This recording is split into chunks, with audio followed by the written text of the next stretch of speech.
course, the changes on the law over the last 5 years have been 99% bad. So if he can hold his nose and apply current law, what it's going to require is that I'm going to have to hold my nose and apply the law as it's been changed over the last few years. We're going to give it a try. We'll see how well we do. In the meantime, we've delegated litigation authority to the agency's general counsel, so they can go into court, they can, seek preliminary injunctions or whatever else needs to be done in court. And as I said, I think most people are quite happy to have stasis for a while and no new drama. Andy? Hi, my name's Andy Gussert. I'm about a year or two on 88 board, and I've spent the past 2 years as the president of the State Labor Federation. So let me say thank you for your years of work. I know in labor, when we have people turn over, we lose so much capacity. So your ability to stay there and carry through as all these other people are going through the revolving doors is really good deal. So thank you. I guess I have two questions. One is, several times during the past 2 years, something would come up, a legal decision, we're trying out whether or not to file. And on advice of attorneys, our labor attorneys, we just ended up saying, it doesn't make a difference anyway, we're not going to file this, we're not going to get what we want. And I even heard our labor attorneys say, 5-10 years ago, we would file these, but we don't do this anymore.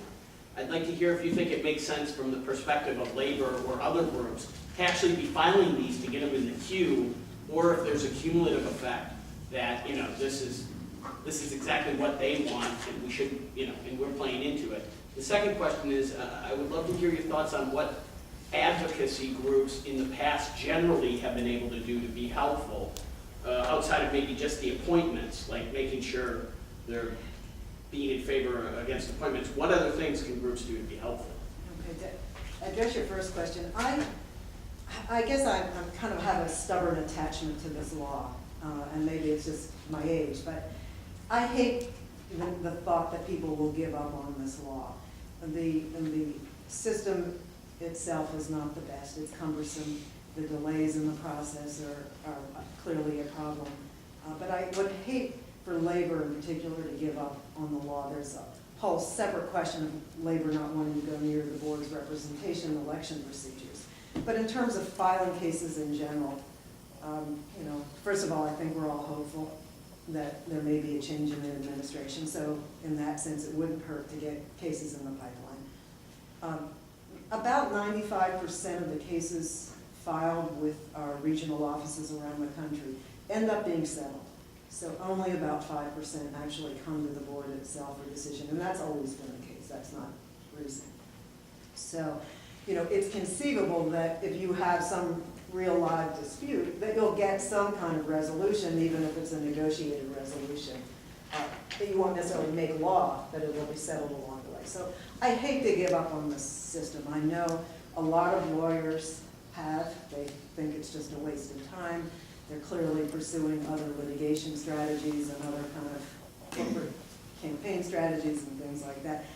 I should have mentioned this, in a real historic twist, labor is looking much more to state and local governments for assistance. When this law was passed in 1935, labor didn't want to go near the states. But now they're looking to the states as being much more progressive. There's a case that's going to be before the Supreme Court this year testing the doctrine of federal labor law preemption with respect to a law that was passed in California that restricted state government contractors and grantees from using money they get from the state in union organizing campaigns, either to support or to oppose the union. And the legality of that law under preemption principles is pending before the Supreme Court. So I know that a lot of people don't want to come to the board, but I think if everyone gives up on the law, then we're dead. So to get to the second, which sort of feeds into the second question, what can advocacy groups? I think one of the most important things right now is just to start talking about these issues, to get them in the public eye, to have debates about it, even with people who disagree, even on the other side, to talk to business people who have feelings. Some businesses think it's to their advantage to have a unionized workforce and to work collaboratively with the union to try to build the business to deal with competitive problems. Not all businesses obviously feel that way. Some of them feel it's a terrible competitive disadvantage. But I think that's the number one thing people can do, is to get these issues in the public eye again. I don't know how successful rallies have been with demonstrations at the board's offices. I guess they get some press, so it serves a purpose there. I meant to get this to you before. I'm going to leave with you another article, which I think is really good. It's written by Tom Copeland, who is a professor at the MIT Sloan School of Management. He's not a lawyer. I think he's one of the preeminent thinkers and academics in the field of industrial relations. He's actually listed as the co-director of the MIT Workplace Center. And he's written a very good article, I think, very readable, called Updating American Labor Law, Taking Advantage of a Window of Opportunity. And he has a good historical treatment, why the 1930s law is not working. His first sentence is, labor law in America is hard to change. But he has an interesting analysis of what he thinks would work, not just strictly labor law reform, but looking at the whole system of health care and pensions. Obviously, negotiating health care is one of the things that makes collective bargaining so difficult today, so I'll leave that for you.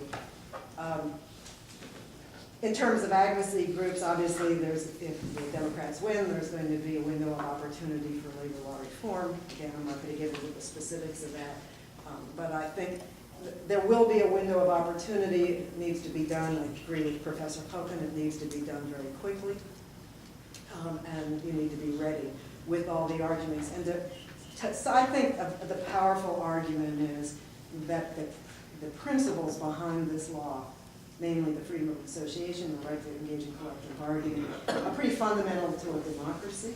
I think they're recognized as such around the world in developing countries. And they have been pretty important in this country in helping to develop a middle class in the past.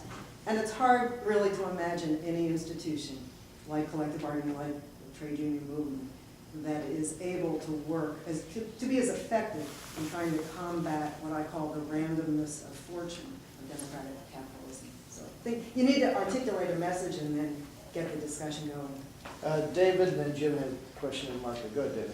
Hi, Wilma. My name is David Yamada. I teach at Suffolk Law School and heard you speak at a law professor conference sometime last year. But anyway, I wanted to join in thanking you for being amongst the voices in the wilderness. I think we're going to look back at the last 25 years and really thank folks like you who have stuck in there despite what just the tenor of the times are in Washington. I wanted to ask a question. We've all seen the growing anti-union animus amongst employers generally, the union avoidance campaigns and whatnot. Have you picked up that kind of a growing voice in the pleadings that you've read from management side lawyers in terms of just sort of the vehemence of anti-union sentiment? Is that voice coming out in the stuff that's in the pleadings that you're reading? I wouldn't say that necessarily. I mean, both sides argue their cases. If they're smart, they argue their cases with a great deal of force. And I really think that obviously some of the anti-unionism in this country is ideological. And it's what I call the kind of the war with the individual rights mentality. But a lot of it, I think, is